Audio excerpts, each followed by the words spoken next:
Hello and good morning. आप देख रहे हैं टाइम्स नाउ ऑफ भारत। मैं हूं आपके साथ श्वेता भट्टाचार्य और आपके साथ मैं हूं दीपिका यादव।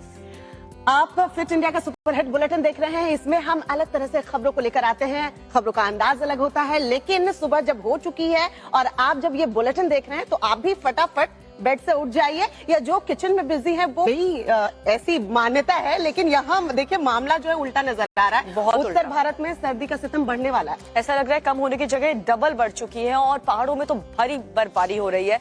बात करें हिमाचल और कश्मीर की तो वहां पर भी हालात बहुत बुरे हैं, लेकिन कुपवाड़ा की बात करें तो कुपवाड़ा में एक सेना के जवान कैसे देवदूत बनकर एक परिवार के लिए साबित हुए, इस खबर को देखिए। सड़क पर बर्फ है।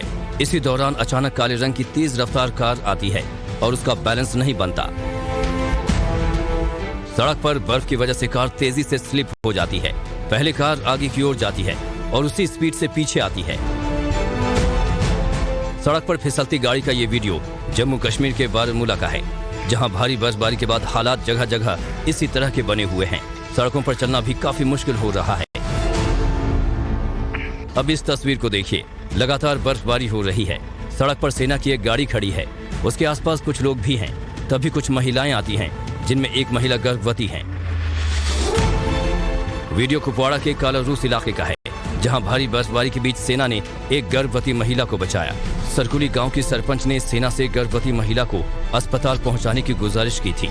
इसके तुरंत बाद सेना एक्शन में आई और उसे अस्पताल तक पहुंचाया। सेना की इस काम की खूब तारीफ हो रही है।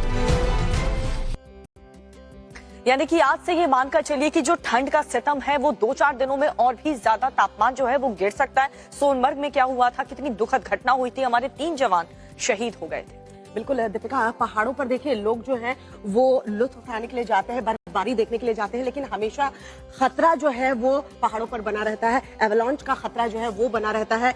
शुक्रवार को ही देखिए लाहौल स्पीति में जबरदस्त हिमस्खलन हुआ है। रिपोर्ट आपको दिखाते हैं, देखिए।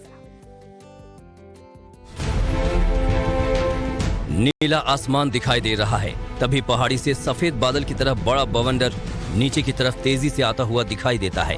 कुछ देर में अंदाजा होता है कि ये बादल नहीं बल्कि बर्फीला तूफान है। वीडियो हिमाचल के लाहौल स्पीति का है, जहां पीर पंजाल की चोटी पर जबरदस्त एवलांच हुआ। बर्फ का बड़ा हिस्सा राशिल नाले में समा गया, लेकिन ग्लेशियर से उठा बर्फ का गुबार कई किलोमीटर दूर आसमान के गांव तक पहुंच गया, जिसको देखकर लोगों में हड़कंप मच गया। हालांकि इससे कोई नुकसान न होने से सबने राहत की सांस ली।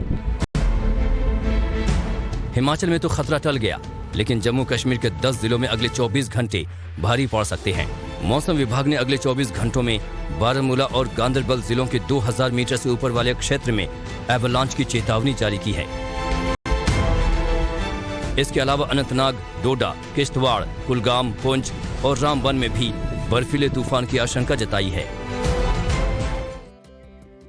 तो दीपिका, पहाड़ों में बर्फबारी ने जहां लोगों की जिंदगी मुश्किल कर दी है, वहीं मैदानी इलाकों की बात करें तो सर्दी और कोहरे की मार हम लोग जैसे लोग जो है वो झेल रहे हैं। लेकिन एक हैरानी करने वाली खबर ये आई है, आग का तांडव भी इस मौसम में देखने को मिल रहा है। आग का तांडव दरअसल मध्य प्रदेश के रतलाम में देखने को मिला है। एक अच्छी खासी फैक्ट्री में अचानक से आग लग गई है। कितना कुछ नुकसान इस आग लगने की वजह से हुआ है, इस रिपोर्ट के माध्यम से इस खबर को जानिए। आग की लपटें आसमान छूने को बेताब हैं। आग के साथ धुएं का गुबार भी उठ रहा है।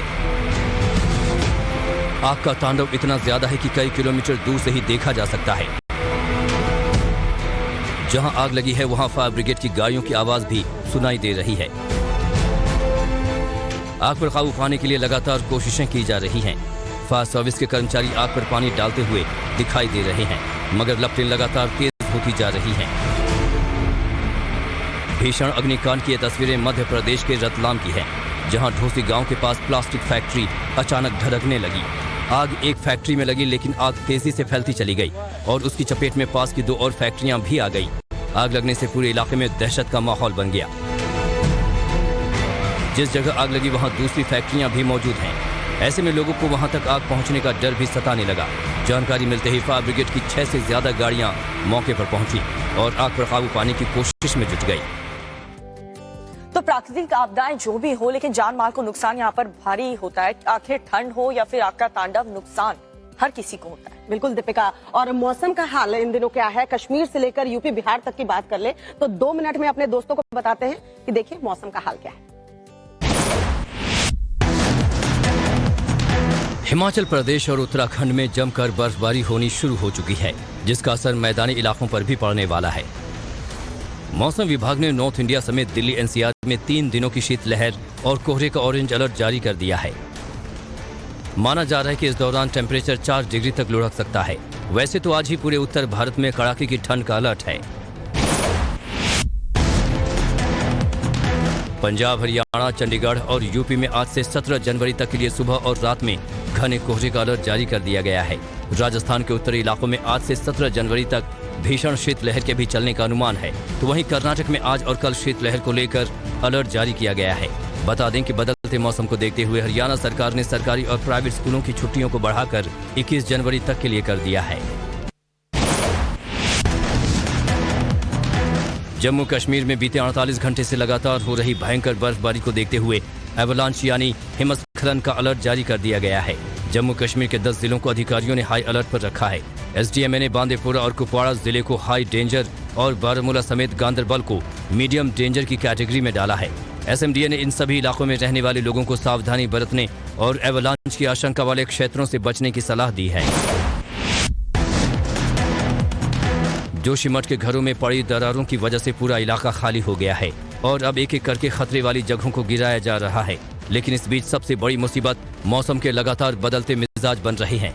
बारिश और बर्फबारी के अलर्ट के बीच आपदा राहत कार्यों को भी प्रशासन बड़ी सावधानी से कर रहा है।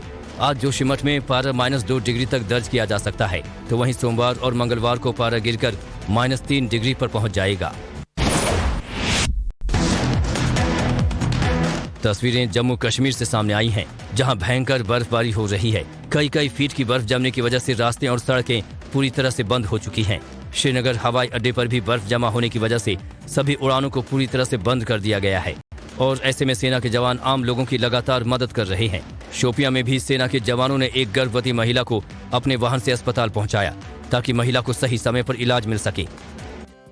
दीपिका, पहाड़ों पर एक तरफ बर्फबारी बढ़ रही है और लोगों की मुश्किलें भी बढ़ रही हैं, लेकिन दिल्ली में फिलहाल मौसम साफ है। 1-2 दिनों में सर्दी बढ़ने की संभावना है, तो थोड़ा सा सावधान हो जाइए। लेकिन एक तरफ तो सर्दी बढ़ रही है, दूसरी तरफ राजनीति की बात करें तो उसमें गर्मी जरूर बरकरार है और बढ़नी लाजमी भी है, क्योंकि मुख्यमंत्री अरविंद केजरीवाल और एलजी के बीच की जो तकरार है वो 12 महीने की है। और इसी बीच अरविंद केजरीवाल एलजी से मुलाकात करने के लिए गए और उसके बाद संविधान का हवाला उन्होंने दिया और जबरदस्त हमला एलजी पर बोला। देखिए रिपोर्ट। बिजली में भी, पानी में भी, सड़क में भी, सब में एडमिनिस्ट्रेटर लिखा है।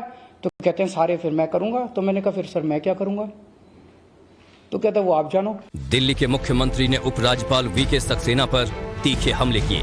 एलजी से मुलाकात के तुरंत बाद अरविंद केजरीवाल ने सवाल उठाए और विकास कामों में रोड़े अटकाने का आरोप लगाया। केजरीवाल ने यह भी दावा किया कि 2018 में सुप्रीम कोर्ट के फैसले के मद्देनजर एलजी के कई फैसले अवैध हैं, लेकिन वो मानने के लिए तैयार नहीं है। मैंने कहा सर इनमें साफ साफ लिखा है कि जहां एलजी भी लिखा है वहां भी आपको चुनी हुई सरकार के हिसाब से काम करना है। वो कहते हैं उनकी राय हो सकती है, मैं तो एडमिनिस्ट्रेटर हूं, मेरे पास सुप्रीम पावर है। एलजी हाउस की ओर से जारी बयान में साफ कहा गया है कि सीएम केजरीवाल ने अपनी राजनीति को सूट करने वाला बयान दिया है। सुप्रीम कोर्ट सुप्रीमेसी पर दिए गए सभी बयान गुमराह करने वाले हैं, गलत हैं, तोड़ मरोड़ कर पेश किए गए हैं। एलजी की तरफ से इस बात पर भी जोर दिया गया है कि मुख्यमंत्री को भी संविधान के मुताबिक ही काम करना होगा। श्वेता, मुझे तो लगता था कि जो सरकार होती है उसका काम है जनता की सेवा करना, यहाँ पर लेकिन यहाँ पर देख रही हैं आप 12 महीने दिल्ली सरकार और एलजी के बीच तू मैं चलती ही रहती है। बिल्कुल, मुझे तो लगता है दीपिका सरकार को ना मिलकर काम करना चाहिए, क्योंकि जोशीमठ में जिस तरीके से उत्तराखंड की सरकार इस वक्त काम कर रही है, वहां के पीड़ितों के लिए धामी कैबिनेट ने क्या कुछ फैसला लिया है उन पीड़ितों के लिए, दर्शकों को अपना बता देते हैं। जोशीमठ के प्रभावित लोगों के लिए राहत और पुनर्वास का काम जारी है। शुक्रवार को धामी कैबिनेट की अहम बैठक हुई, जिसमें कैबिनेट ने 45 करोड़ रुपए की आर्थिक सहायता को मंजूरी दी। 5 जगहों को पुनर्वास के लिए चिन्हित किया गया। साथ ही 6 महीनों के लिए बिजली पानी के बिल माफ होंगे। प्रभावित लोगों को खाने के लिए प्रतिदिन प्रति व्यक्ति 450 रुपए मिलेंगे। प्रति जानवर 15,000 रुपए दिए जाएंगे। आपदा प्रभावित लोगों के लिए एक कैंप भी बनाया गया है, जहां एक किचन भी है। यहाँ कोई भी आकर फ्री में खाना खा सकता है। आज हमने यहाँ पर खुद डिनर किया और जो लोग यहाँ पर आ रहे हैं उनके साथ इंटरेक्ट भी किया और अच्छी क्वालिटी का फूड दिया जा रहा है। और हमारी सभी जो हमारे ऑफिसर्स भी हैं, सेक्टर ऑफिसर्स, नोडल ऑफिसर्स, उनको हमने यही निर्देश दिए हैं कि ऐसे हम निरीक्षण करते रहें। उत्तराखंड सरकार प्रभावित परिवारों के लिए सप्ताह भर में राहत पैकेज का प्रस्ताव तैयार कर केंद्र सरकार को भेजेगी। आज भी होटल तोड़ने का काम जारी रहेगा। इस बीच इसरो ने जोशीमठ की सैटेलाइट तस्वीरें जारी की हैं, जिसके मुताबिक 27 दिसंबर से 8 जनवरी के बीच जोशीमठ की जमीन 5.4 सेंटीमीटर नीचे चली गई है। ऐसे में कयास लगाए जा रहे हैं कि जोशीमठ औली सड़क भी धंसने वाली है।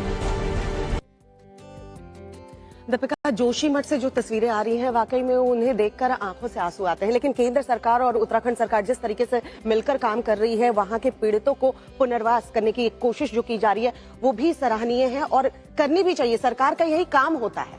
लेकिन घर बनाना, फिर से उसे तैयार करना बहुत ज्यादा आसान काम नहीं है, बहुत बड़ा मुश्किल भरा काम है। लेकिन मुश्किलें लालू प्रसाद यादव की भी बढ़ने वाली है, क्योंकि लैंड फॉर जॉब घोटाले में कोर्ट में उनके खिलाफ कार्रवाई होने वाली है। देखिए आरजेडी अध्यक्ष लालू यादव और उनके परिवार की मुश्किलें बढ़ती दिख रही हैं। नौकरी के बदले जमीन घोटाले में उनके खिलाफ मुकदमा चलेगा। इस मामले की जांच सीबीआई कर रही है। केंद्र सरकार ने जांच एजेंसी को केस चलाने की मंजूरी दे दी है। सीबीआई ने पिछले दिनों लालू राबड़ी, मीसा और हेमा यादव समेत 16 के खिलाफ चार्जशीट दाखिल की थी। लालू यादव जब रेल मंत्री थे तब उनके ऊपर नौकरी के बदले जमीन लेने के आरोप लगे थे। इस मामले में पिछले दिनों पटना से दिल्ली तक छापेमारी भी हुई थी। That CBI has lost its credibility. It is being used by the central government to harass the political opponents. CBI ने पिछले साल लालू प्रसाद और उनके परिवार के खिलाफ IRCTC लैंड फॉर जॉब घोटाले में FIR दर्ज की थी। लालू यादव फिलहाल सिंगापुर में हैं। उनका किडनी ट्रांसप्लांट हुआ है। तो लैंड फॉर जॉब केस में देखिए, ये घोटाला में लालू प्रसाद यादव यहाँ पर फंसते हुए नजर आ रहे हैं। लेकिन जो विपक्ष के नेता है वो मोदी सरकार को भी, बिल्कुल विपक्ष की नजर तो बनी हुई है, सभी की निगाहें कोर्ट पर भी टिकी हुई है दीपिका कि आखिर कोर्ट का फैसला क्या कुछ होता है। लेकिन देश में और भी क्या कुछ बड़ा हो रहा है, बड़ी खबरें आपको दिखाते हैं। 2 मिनट में अपने दोस्तों को दिखाते हैं। देखिए देश की कुछ बड़ी खबरें।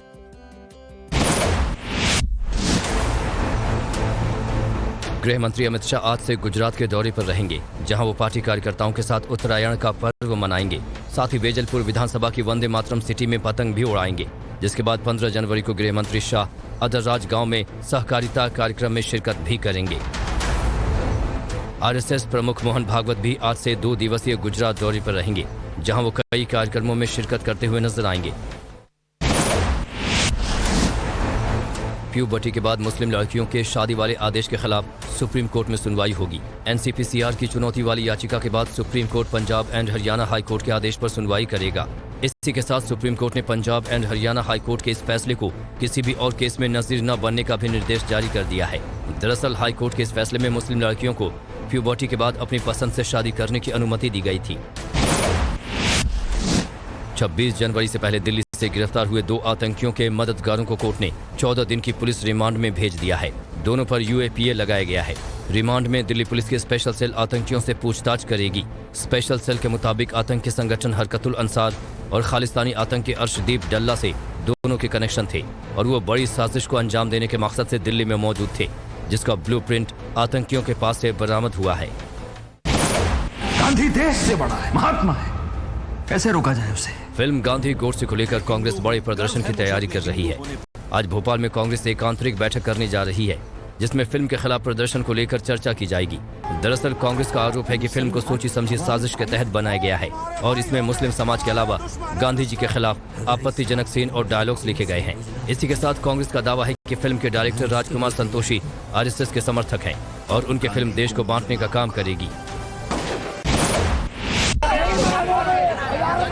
पुलिस स्टेशन के बाहर हो रहे प्रदर्शन की तस्वीरें दिल्ली के मधु विहार इलाके से सामने आई हैं, जहां एक नाबालिग की 3 बदमाशों ने चाकुओं से गोदकर हत्या कर दी है। मृतक नाबालिग पर आरोपियों ने 1 दर्जन से ज्यादा चाकुओं से वार किए।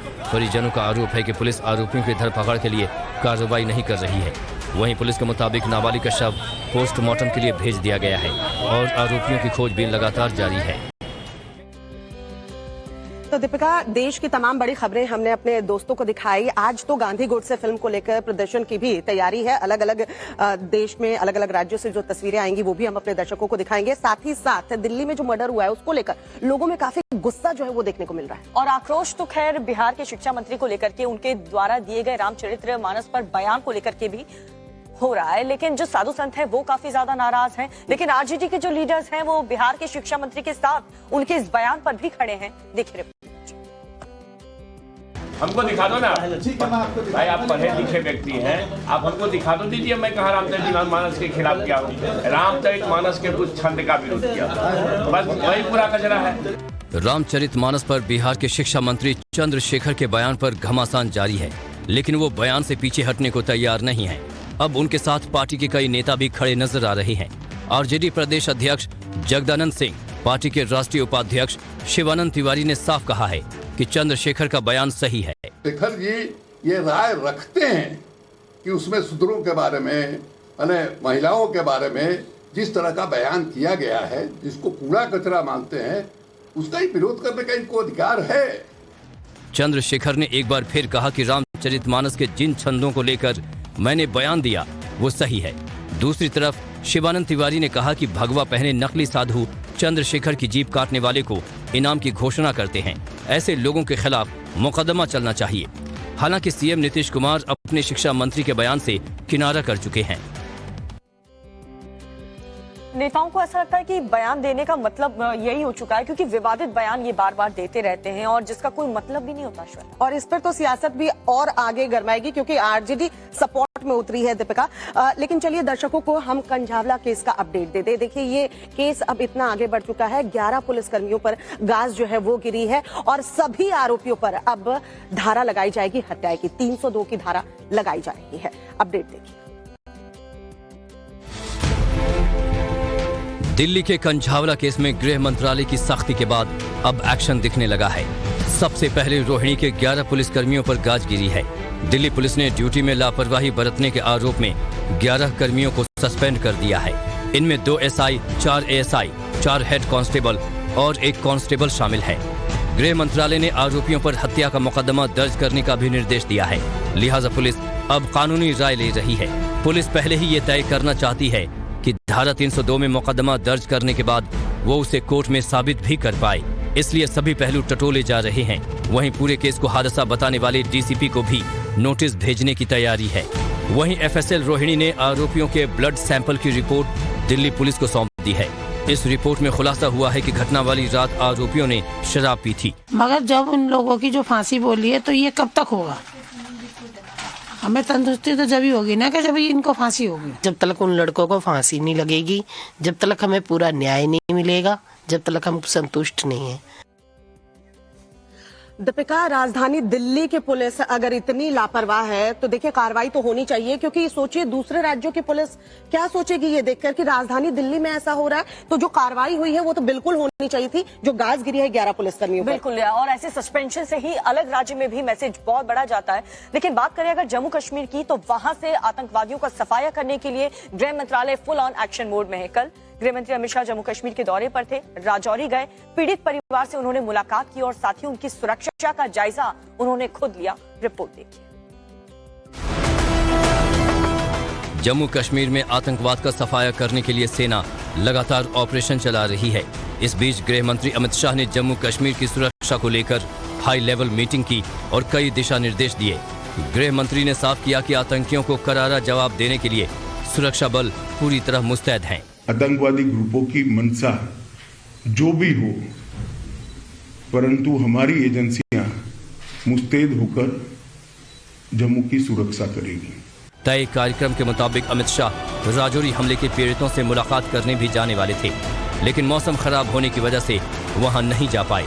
लिहाजा शाह ने आतंकवादी हमले में जान गंवाने वाले लोगों के परिजनों से फोन पर बात की। शाह ने जल्द ही मुलाकात करने का भरोसा जताया।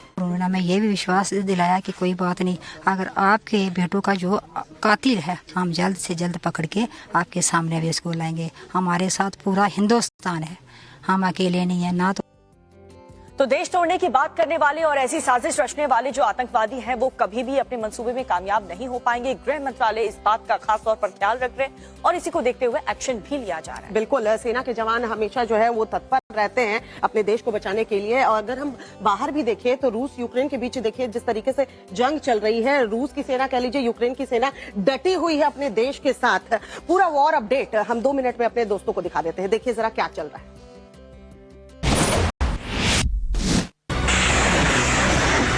बखमुत में रूस और यूक्रेन के सैनिकों के बीच जबरदस्त जंग जारी है और इसी बीच बखमुत के सोलेडेर शहर पर रूस ने अपना कब्जा हो जाने का दावा किया है। रूसी रक्षा मंत्रालय के मुताबिक रूस के सैनिकों ने 12 जनवरी को ही सोलेडेर शहर पर पूरी तरह कब्जा कर लिया था। रूस का कहना है कि डोनेस्क में बढ़त बनाए रखने के लिए सोलेडेर पर कब्जा होना एक शानदार जीत है और यूक्रेन की सप्लाई चेन को तोड़ना अब और आसान हो जाएगा।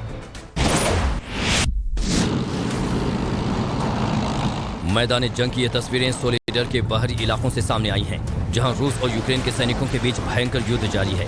दोनों में से किसी भी देश के सैनिक पीछे हटने को तैयार नहीं है। जहां रूस का मकसद इलाकों को अपने कब्जे में लेना है तो वहीं यूक्रेनी सैनिकों का मकसद रूसी सैनिकों को पीछे धकेलने का है। तस्वीरों में भी सैनिक शहर की पैदल पेट्रोलिंग करते हुए दुश्मनों को ढूंढ रहे हैं तो कभी टैंकों और बख्तरबंद वाहनों की मदद से गोले दाग रहे हैं। सोलेडर में रूस और यूक्रेन के सैनिकों के बीच महायुद्ध जारी। ऐसे में रूसी सैनिकों ने सोलेडर में रहने वाले यूक्रेनी नागरिकों को बस के जरिए जंग वाली जगहों से रेस्क्यू करना शुरू कर दिया है। और इस वक्त आपकी टीवी स्क्रीन पर दिख रही तस्वीरें एक ऐसे ही रेस्क्यू ऑपरेशन की हैं, जहां रूसी सैनिकों ने आम लोगों की जान बचाने के लिए टेम्पररी कैंपों में शिफ्ट किया है। बता दें कि बखमुत पर रूसी सेना इसलिए ताबड़तोड़ हमले कर रही है ताकि वो लुहांस्क और डोनेस्क को मिलाकर बने डोनबास पर पूरी तरह कब्जा कर सके।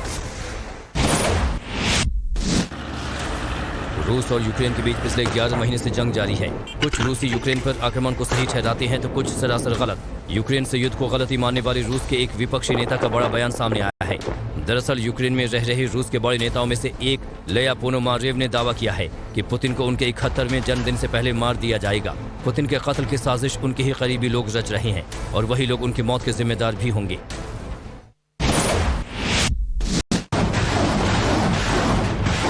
महाजंग में रूस यूक्रेन के सैन्य ठिकानों पर ताबड़तोड़ हमले बोल रहा है तो यूक्रेनी सेना भी पीछे नहीं है। रूसी आर्मी पर यूक्रेन लगातार जवाबी कार्रवाई कर रहा है। रूस पर यूक्रेन के ताबड़तोड़ हमलों का लेटेस्ट वीडियो सामने आया है। इस हमले में रूस को भारी नुकसान पहुंचा है। उधर हंगरी ने नेटो को नसीहत दी है कि वो इस महाजंग में शामिल न हो।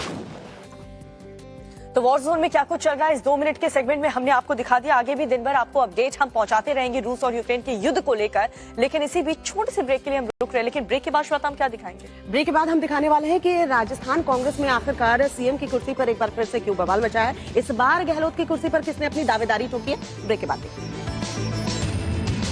सभी का स्वागत है और इस वक्त की टॉप हेडलाइंस हमने आपको बता दी। और जैसा कि श्वेता ने ब्रेक में जाने से पहले कहा था, श्वेता अपने दर्शकों को बताइए कि राजस्थान कांग्रेस में क्या युद्ध छिड़ गया। दरअसल राजस्थान कांग्रेस इस वक्त दीपिका जंग का अखाड़ा बना हुआ है। मुख्यमंत्री गहलोत और सचिन पायलट के बीच कुर्सी को लेकर रार तो हमेशा से देखने को मिली है, लेकिन अब एक नए नेता की एंट्री हो गई है। अब एक नए नेता ने जी हाँ एंट्री ले ली है और सियासत जो है वो गर्मा है। कुर्सी के नए दावेदार भी हैं। रिपोर्ट देखिए। 200 MLA है, कोई जानते हैं सबको, भगवान की कृपा है। आप मेरी मदद करोगे तो मैं जीतूंगा और जीता तो राजस्थान की मेन कुर्सी हो सकता है सिविल लाइंस के हाथ में, ये ध्यान रखिए। गहलोत सरकार के मंत्री प्रताप सिंह खाचरियावास का ये ऑडियो राजस्थान के सियासत में संग्राम का सबब बन गया है। चुनावी साल में खाचरियावास ने मुख्यमंत्री की कुर्सी पर दावा ठोककर कांग्रेस के भीतर नए झगड़े का आगाज कर दिया है। खाचरियावास ने दावा किया है कि अगर वो जीते तो सीएम की कुर्सी के दावेदार होंगे। इसके अलावा प्रताप सिंह ने साफ किया कि बीजेपी के साथ साथ वो कांग्रेस के भी कई नेताओं की आंखों में चुभ रहे हैं, लिहाजा उनके खिलाफ साजिश हो सकती है। लेकिन पहला चुनाव ऐसा होगा जिसमें बीजेपी और कांग्रेस दोनों मुझे मारने आएगी, क्योंकि मैं लोगों की आंख में चुभ रहा हूं। कांग्रेस में बहुत नेता ऐसे हैं जो चाहते हैं प्रताप सिंह को निपटा दो, नहीं ये मेन कुर्सी की लड़ाई चालू हो गई है। ऐसे में प्रताप सिंह के दावे ने कांग्रेस के अंदरूनी सियासत का पारा चढ़ा दिया है, जिस पर बीजेपी चुटकी ले रही है। और हास्यास्पद स्थिति यह है कि वो अपने आप को मुख्यमंत्री का दावेदार भी बता रहा है और वो ये भी कह रहा है कि इस चुनाव में मेरे को कांग्रेस बीजेपी जनता सब मिलकर हराने में लगे हुए हैं। दीपिका, आपको पता है राजस्थान में इसी साल चुनाव होने हैं, वहीं राजस्थान कांग्रेस में भी चुनाव एक तरीके से चल रहा है। कांग्रेस पार्टी दरअसल चुन नहीं पा रही है सीएम गहलोत या फिर सचिन पायलट, इनमें आखिर किसको चुने? बिल्कुल, और इसी सियासी घमासान के बीच अपनी सत्ता बचाने की कोशिश भी मुख्यमंत्री गहलोत को करनी है। लेकिन योगी आदित्यनाथ की तरह ही मुख्यमंत्री गहलोत ने भी पेपर लीक मामले में जो आरोपी हैं उनके घर पर बुलडोजर चलवा दिया है। इस रिपोर्ट को देखिए। राजस्थान में पेपर लीक मामले में आरोपियों के खिलाफ बुलडोजर एक्शन जारी है। गहलोत सरकार ने पेपर लीक के मास्टरमाइंड भूपेंद्र सारन के बंगले पर बुलडोजर चलवा दिया। प्रशासनिक अमला दल बल के साथ पहुंचा और सबसे पहले गेट तोड़ा गया। आज भी बुलडोजर की कार्रवाई जारी रहने की उम्मीद है। भूपेंद्र सारन का 4 मंजिला बंगला जयपुर की रजनी विहार कॉलोनी में बना है। पेपर लीक मामले में एक्शन को लेकर गहलोत ने ट्वीट किया। शिक्षा भर्ती पेपर लीक मामले में जेल में बंद आरोपी 4 सरकारी कर्मचारियों को नौकरी से बर्खास्त कर दिया गया है, जबकि फरार आरोपियों के अवैध निर्माणों को कानूनी प्रक्रिया के तहत ध्वस्त किया गया है। पूरे मामले में विधानसभा से 2022 में पारित नए कानून के मुताबिक आगे भी प्रभावी कार्रवाई की जाएगी। सरकार भले ही कड़ी कार्रवाई का दावा कर रही हो, मगर बेरोजगार संघ ने पेपर लीक केस की जांच सीबीआई से कराने की मांग तेज कर दी है। इसके लिए बेरोजगारों ने बड़ा प्रदर्शन भी किया। तो पूरे स्टूडेंट्स बेचारे पूरी साल मेहनत करते हैं और उसके बाद अगर ऐसे उनकी मेहनत पर पानी फिर जाए, पेपर ही लीक हो जाए, तो ऐसे लोगों पर सख्त एक्शन लेना बहुत जरूरी हो जाता है। बिल्कुल दीपिका, पेपर लीक मामले को लेकर राजस्थान की राजनीति में बवाल मचा हुआ है। उधर अमेरिका की बात करें तो वहां तूफान ने बवाल मचाया हुआ है। दुनिया की अपडेट आपको 2 मिनट में बताते हैं कि क्या कुछ हो रहा है दुनिया में, देखिए जरा।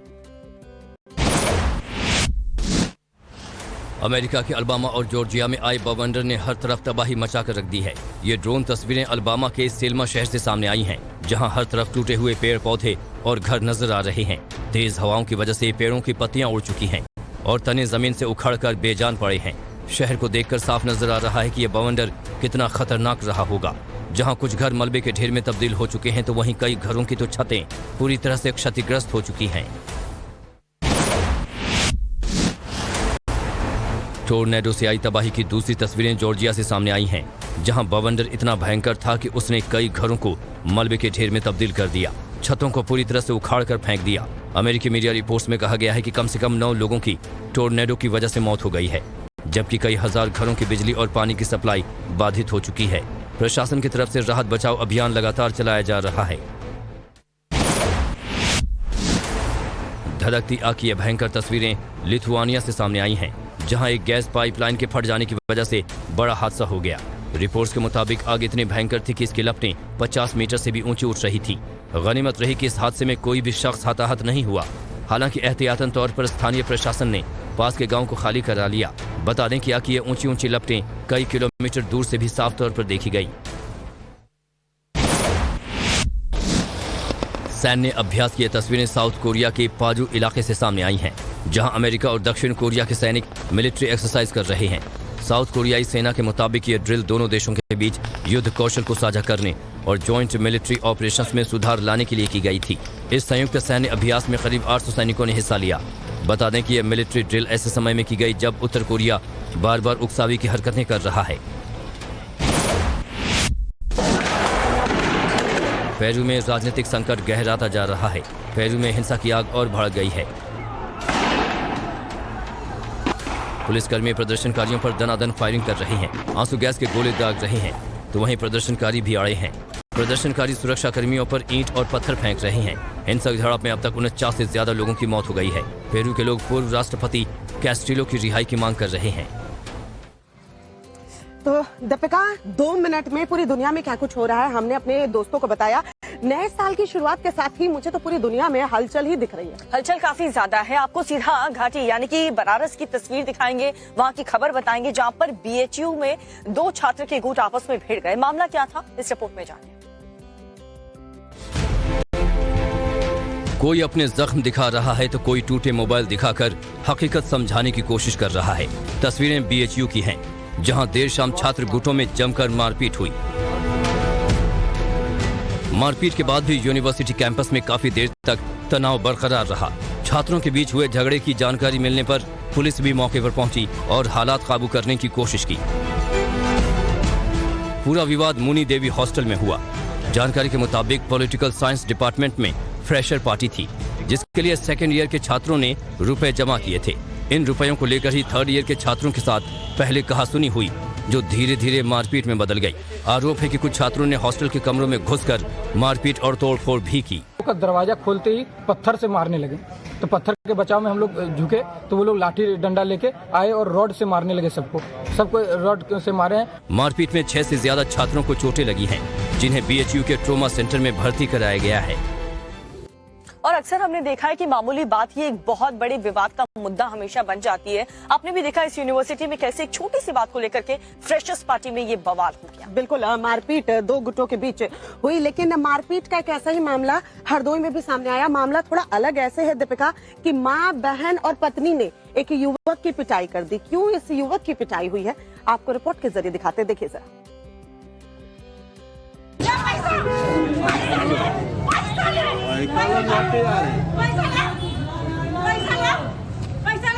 युवक को डंडों से पीटती महिलाओं का ये वीडियो सोशल मीडिया पर वायरल है। हर कोई यही सोच रहा है कि युवक की गलती क्या है। मौके पर मौजूद लोग महिलाओं को समझा रहे हैं, लेकिन उनका गुस्सा शांत नहीं हो रहा। ये वीडियो हरदोई के बालामऊ कस्बे का है। युवक का नाम अमित अवस्थी है और उसको पीटने वाली महिलाएं कोई और नहीं, उसकी पत्नी, माँ और बहन ही हैं। तफ्तीश में पता चला है कि वो नशे का आदी है और रोज शराब पीकर घर आता था। इसी से नाराज घर वालों ने उसकी बेरहमी से पिटाई कर दी, लेकिन वीडियो वायरल होने के बाद अब पुलिस एक्शन में है। ये युवक अपने घर में शराब पीकर गया था, जिसके कारण उसके परिजनों द्वारा उसकी पिटाई की गई है। प्रभारी निरीक्षक कछौना को निर्देशित किया गया है कि संबंधित से तहरीर प्राप्त कर उसके विरुद्ध विधिक कार्रवाई अमल में लाएं। देखिए दीपिका, किस तरीके से माँ, बहन और पत्नी ने पिटाई यहाँ युवक की है।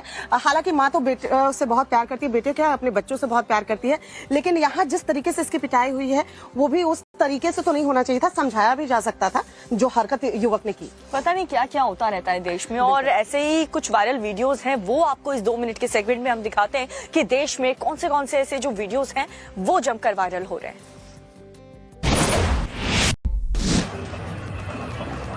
जाको रखे साइयां, मार सके ना कोई। ये वायरल वीडियो देखिए। ट्रैक पर एक मालगाड़ी तेजी से जा रही है। मालगाड़ी के नीचे एक छोटा कुत्ता आ जाता है। लोग सोच रहे थे कि अब कुत्ता नहीं बचेगा, लेकिन इस कुत्ते के ऊपर से ही पूरी की पूरी मालगाड़ी निकल गई। लेकिन कुत्ते को कुछ नहीं हुआ। जब कुत्ते के ऊपर से मालगाड़ी निकल रही थी, तब कुत्ता बिना हिले डुले बैठा रहा। कुत्ते की इसी सूझबूझ से उसकी जान बच गई।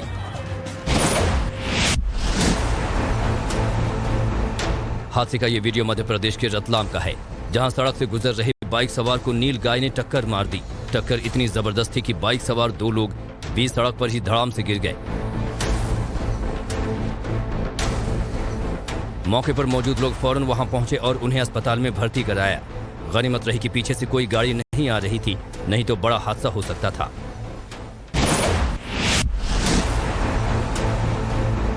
शराब के नशे में इंसान कुछ भी कर जाता है, और ऐसी ही तस्वीरें तेलंगाना के सिद्दीपेट इलाके से सामने आई हैं, जहां शराब के नशे में एक शख्स विज्ञापन बिलबोर्ड पकड़कर लटक गया, जिसकी वजह से सिद्दीपेट इलाके में ट्रैफिक जाम हो गया। आवाजाही मुश्किल हो गई। मौके पर पहुंची पुलिस ने उसे नीचे उतारा और उसके खिलाफ हंगामा करने का मुकदमा भी दर्ज किया।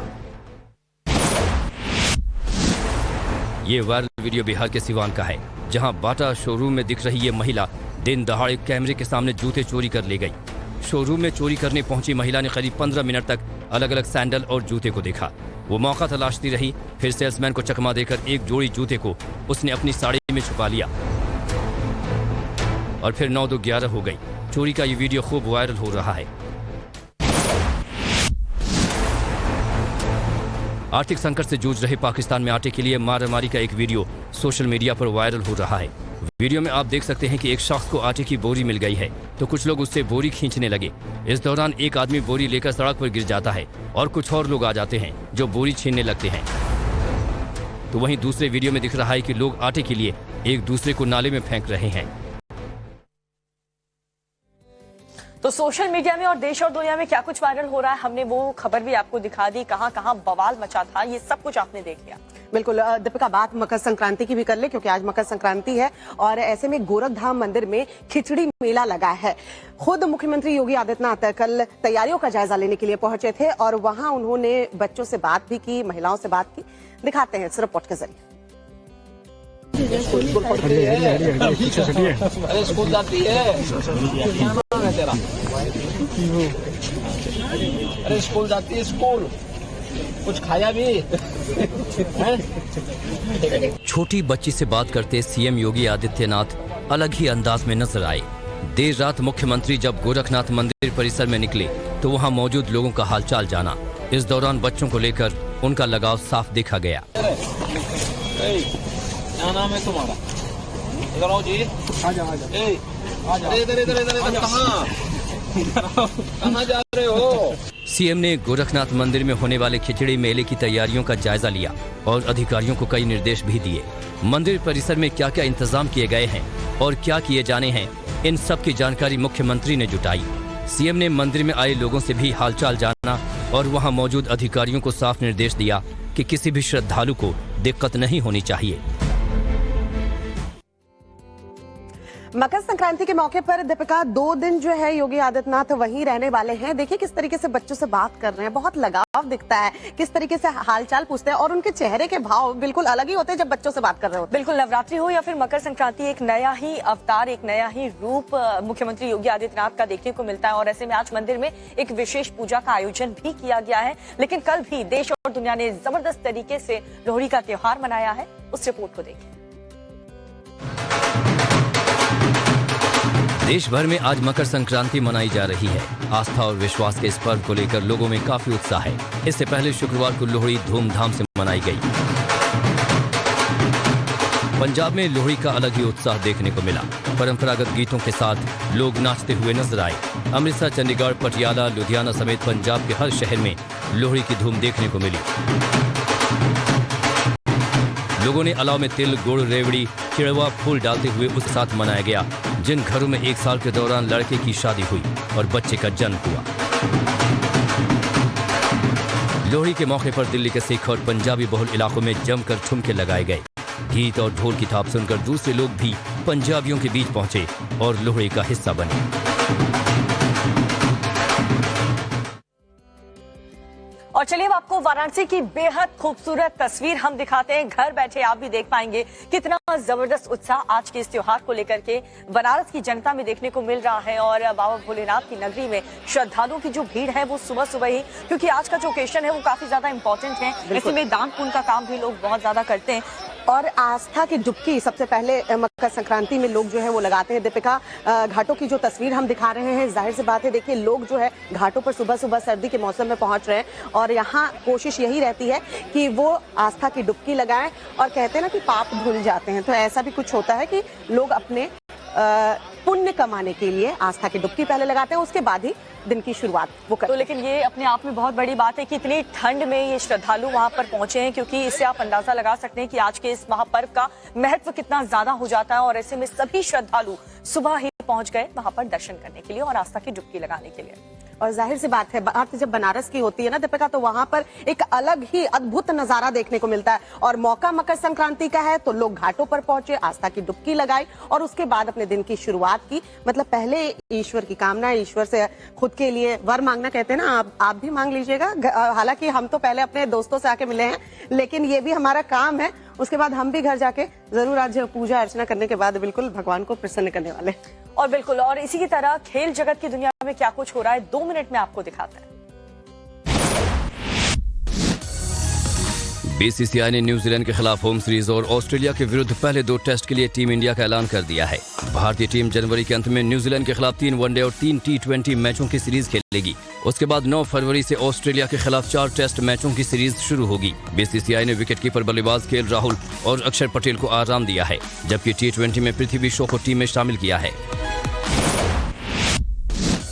न्यूजीलैंड बोर्ड ने भारत के खिलाफ T20 सीरीज की टीम घोषित कर दी है। टीम की कप्तानी left arm spinner Mitchell Santner करेंगे। दरअसल लिमिटेड ओवर्स के कप्तान केन विलियमसन और टेस्ट कप्तान टीम सऊदी सीरीज का हिस्सा नहीं होंगे, जिसकी वजह से कमान सेंटनर को सौंपी गई है। भारत के खिलाफ मैच में न्यूजीलैंड ने 4 प्रमुख प्लेयर्स को टीम का हिस्सा नहीं बनाया है। विलियमसन सऊदी के अलावा ट्रेंट बोल्ट और जिमी निशाम भी टीम में शामिल नहीं है। भारत ने हॉकी वर्ल्ड कप में विजयी आगाज किया है। शुक्रवार को भारतीय टीम ने स्पेन को 2-0 से हरा दिया। इस जीत के साथ भारतीय टीम ग्रुप डी के पॉइंट टेबल में दूसरे नंबर पर आ गई है, जबकि इंग्लैंड नंबर 1 पर है। भारत की ओर से अमित रोहिदास और हार्दिक सिंह ने गोल दागे। Amit player of the match चुने गए। जीत के बाद रोहिदास ने कहा, ये मेरी जिंदगी का अविस्मरणीय पल है। जहां मैं हॉकी खेलते हुए बड़ा हुआ, उसी जगह पर वर्ल्ड कप में पहला गोल दागा। भारत श्रीलंका वनडे सीरीज के तीसरे मुकाबले से पहले टीम इंडिया के हेड कोच राहुल द्रविड़ की तबीयत खराब हो गई है। बताया जा रहा है कि भारतीय कोच का ब्लड प्रेशर बढ़ गया है। ऐसे में द्रविड़ टीम के साथ तिरुवनंतपुरम जाने की बजाय कोलकाता से बेंगलुरु रवाना हो गए हैं। हालांकि बीसीसीआई ने कहा है कि द्रविड़ तीसरे वनडे से पहले तिरुवनंतपुरम पहुंच जाएंगे। बता दें कि भारतीय टीम को 15 जनवरी को श्रीलंका के खिलाफ तीसरा वनडे तिरुवनंतपुरम में खेलना है। विमेन्स आईपीएल की 5 टीमों के नाम बीसीसीआई 25 जनवरी को जारी कर सकता है। बीसीसीआई ने इंदौर और अहमदाबाद समेत देश के 10 शहरों को शॉर्टलिस्ट कर लिया है। फ्रेंचाइजी मालिकों ने टीमें खरीदने के लिए अपनी अपनी राशि की संख्या बंद लिफाफे में बीसीसीआई को भेज दी है। 25 जनवरी को सभी फ्रेंचाइजी के लिफाफे खोले जाएंगे, तभी 5 टीमों के नाम फाइनल होंगे। महिला खिलाड़ियों के फ्यूचर और ग्रोथ को देखकर भी फैसला लिया जाएगा। 2 मिनट में स्पोर्ट्स की खबरें हमने अपने दोस्तों को बताई, लेकिन इस वक्त बड़ी खबर सत्येंद्र ने भेजी है। दीपिका, जरा दोस्तों को वो भी बता दे। अमेरिका से खबर आ रही है, अमेरिका के जॉर्जिया में तूफान से भीषण तबाही जो है वो हुई है। तस्वीरें जो वहां से सामने आई हैं उसे देखकर ये लगता है कि तूफान ने काफी तबाही मचाई है। जॉर्जिया के सेल्मा में 9 लोगों की जान गई है। सिक्योरिटी कैमरे में टॉर्नेडो की तस्वीर जो है वो कैद हुई है और ये तस्वीरें बता रही हैं कि देखिए कितनी भीषण तबाही हुई है। अब तक 9 लोगों की जान जा चुकी है। अमेरिका के जॉर्जिया की ये तस्वीर हम आपको दिखा रहे हैं। देखिए किस तरीके से यहाँ तूफान ने जमकर तबाही मचाई है। 9 लोगों ने अपनी जान खो दी है। साथ ही साथ जो तस्वीरें कैद हुई हैं वो बता रही हैं कि कितनी भीषण तबाही अमेरिका के जॉर्जिया में इस वक्त हुई है।